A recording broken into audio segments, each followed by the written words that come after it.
台灣網紅護理系女神謝有心經傳喺馬來西亞工作期間猝死，終年31歲。事件爆出後震驚各界，更加令人驚訝嘅係馬來西亞媒體報道指出，事發當時歌手黃明志都喺現場。據報道，警方接到報案後趕到吉隆坡一間高級酒店，發現謝有心喺浴缸入面昏迷。黃明志話佢見到謝有心昏迷後即刻為佢做心肺復甦術，但最後都救唔返。警方喺黃明志身上搜到9粒懷疑係毒品嘅藍色藥丸，然後將佢逮捕。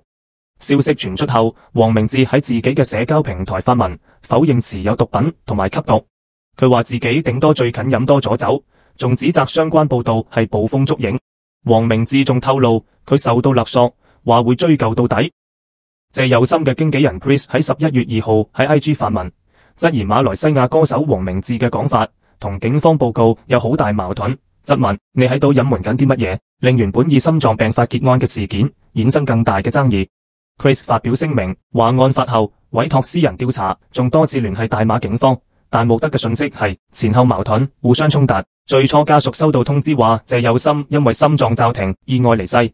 但馬來西亞警方最新嘅聲明揭露完全唔同嘅版本，唔單止喺現場查獲9粒藍色藥丸同埋壯陽藥，仲測出黃明志尿液中對於安非他命、甲基安非他命、K 他命同4氫大麻酚4種毒品呈陽性反應。警方調查仲指出，案發後屍體可能被移動過，猝死前曾經同黃明志發生性行為，而陳屍嘅乾燥浴缸並唔係第一現場。對此 Chris 嚴正表示，我哋從未見過有心接觸毒品，亦從未聽過佢有任何相關行為。仲直接向黃明志提問，嗰包疑似毒品嘅來源係咩？係咪你俾佢㗎？要求佢正面回應，係咪講大話或者隱瞞事實？